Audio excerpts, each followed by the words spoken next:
नमस्कार दोस्तों, जय Shri Ram. Welcome back to own channel Investorshala. VM industries limited की तरफ से लेटेस्ट मीडिया अनाउंसमेंट, आइए हम उसको स्टडी करते हैं। साथ ही साथ कंपनी की वेबसाइट की तरफ एक नज़र।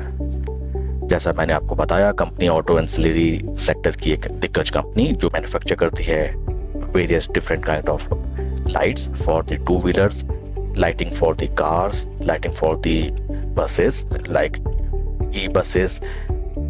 कंपनी के global partners like Harley Davidson USA Thailand, Honda Japan, Yamaha Japan Indonesia, Suzuki Indonesia, global TVS Indonesia, Kubota Japan, Sparex UK, Piaggio Italy, Aspock system Australia and various company के subsidiaries whether wholly owned, technically collaborators and manufacturing capabilities। Company different products manufacture करती है, जैसा मैंने आपको बताया, जिसमें included है moulding, die casting, sheet metal, surface treatment, wiring harness, electronics, welding, assembly. Well diversified company, अपने सेक्टर की one of the leading company. और ये रही कंपनी की तरफ से नोटिफिकेशन। फ्रेंड्स, नोटिफिकेशन थोड़ा सा अलर्ट देने वाली है for the existing investors and all the new investors. ये है, यहाँ से start. We Aanchal Jain, Seema Jain and Rahul Jain, we are among promoters of VM Industries Limited and have sold 3,90,000 equity shares by each of us, totaling 11,70,000, 4.45% of equity shares in VM Industries through open market sale. तो friends, company के promoter group ने, जिनमें 3 लोग हैं, Aanchal Jain, Seema Jain and Rahul Jain, इन्होंने 3,90,000 share पर promoter, total 11,70,000 shares अपनी company के, जो कि टोटल इक्विटी के 4.45% है, ओपन मार्केट ऑपरेशंस के थ्रू सेल कर दिया है। Not a good information. और ये पूरी जो ट्रांजैक्शन है, ये ओपन मार्केट ऑपरेशन है। ओपन मार्केट ऑपरेशन मींस कि कोई भी बल्क या ब्लॉक डील नहीं। स्टॉक मार्केट में BSE NSE इंडेक्स में जो रेट इनको मिला, इन्होंने सेल किया। डेट ऑफ ट्रांजैक्शन इज 17 सितंबर 2025। ये है total transaction amount 3,90,000 multiply by 3, total निकल के आया 11,70,000। एक कॉर्पोरेट अनाउंसमेंट। आइए चार्ट पैटर्न की तरफ हम चलते हैं। सबसे पहला हमें रेड अलर्ट होना चाहिए कि कंपनी का प्रमोटर खुद ही अगर अपनी कंपनी के शेयर्स बेच के निकल रहा है। और ये चार्ट पैटर्न है। चार्ट पैटर्न को अगर हम देखें, stock is right now trading at life time high levels. Stock ने अपना लाइफ टाइम हाई लगाया लगभग 1257 रुपए का, और इस रेट पे कंपनी का प्रमोटर माल छेप के भागा। हम तो यही कहेंगे,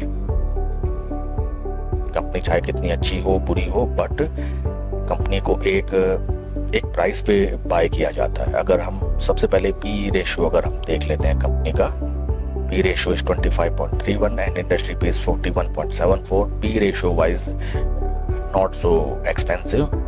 book value, but book value देखिए 5 गुना। Book value of share is 416 rupees. That is not a very much motivating factor. Stock ने अपना ब्रेकआउट दिया था नियर अबाउट अप्रैल 2025 में। वहां से अच्छा खासा रन अप स्टॉक ने ऑलरेडी दिया। ब्रेकआउट के बाद स्टॉक लगभग 55% ऊपर चला। वहां से ऊपरी लेवल्स में बीते 4 हफ्तों से स्टॉक एक टाइट रेंज में कंसोलिडेशन कर रहा है। डेली चार्ट पैटर्न में अगर हम देखें, स्टॉक एक चैनल में ट्रेड करता हुआ दिखाई दे रहा है। सपोर्ट रेजिस्टेंस, और राइट नाउ सपोर्ट लेवल पे स्टॉक कंसोलिडेट कर रहा है। फ्रेंड्स, कॉर्पोरेट एक्शन भी ज्यादा कुछ खास नहीं इस स्टॉक में। आप अपनी पोजीशन अगर आपकी ऑलरेडी है तो आप रेड अलर्ट हो जाए। स्टॉक अपने 20-50 दोनों मूविंग एवरेज के ऑलमोस्ट नीचे ट्रेड करने लगा है, और अगर ये चैनल ब्रेक करके स्टॉक यहाँ से धराशायी होता है तो एक अच्छी खासी स्टॉक में कमजोरी आते हुए हम देख सकते हैं। Promoters life time high level पे अगर स्टॉक सेल करके निकल रहे हैं तो that is not a good point. Stock में भी इट इज पॉसिबल कि यहाँ से 20, 30, 40, 50 कितना परसेंटेज ऊपर चले जाए। But being in the stock market, हमें सबसे पहले अपने कैपिटल को प्रोटेक्ट करना चाहिए। अगर आपका प्रॉफिट ऑलरेडी है, थोड़ा बहुत भी अगर आपको कोई रेड अलर्ट दिखाई देता है, वार्निंग सिग्नल दिखाई देता है, आपको सबसे पहले अपना प्रॉफिट बुक करना चाहिए। स्टॉक अगर आपको बढ़िया लगता है, अगेन री एंट्री बना सकते हैं एट लोअर लेवल्स। या फिर धीरे धीरे आप अगेन अपनी पोजीशन बना सकते हैं। होप ट्रेडिंग या सेंटिमेंटल ट्रेडिंग कभी नहीं करनी चाहिए। नई पोजीशन बनाने के लिए ऐसा स्टॉक जो लाइफ टाइम हाई लेवल्स पे ट्रेड कर रहा है, प्रमोटर माल जेब की भाग रहा है, उस स्टॉक में तो देखना भी नहीं बनता है for right now time being. Company वैसे बेहतरीन, अपने क्षेत्र की one of the leading company में कोई बुराई नहीं। स्टॉक अच्छा या बुरा कभी नहीं होता, मेन चीज होती है कि आपने किस प्राइस में स्टॉक को बाय किया है। That's it for the video friends. आपके कोई क्वेश्चंस या क्वेरीज आप कमेंट सेक्शन में पूछें। Please like and subscribe my channel. कोई भी इन्वेस्टमेंट डिसीजन लेने से पहले अपने फाइनेंशियल एडवाइजर की सलाह आप जरूर लें। Thank you friends.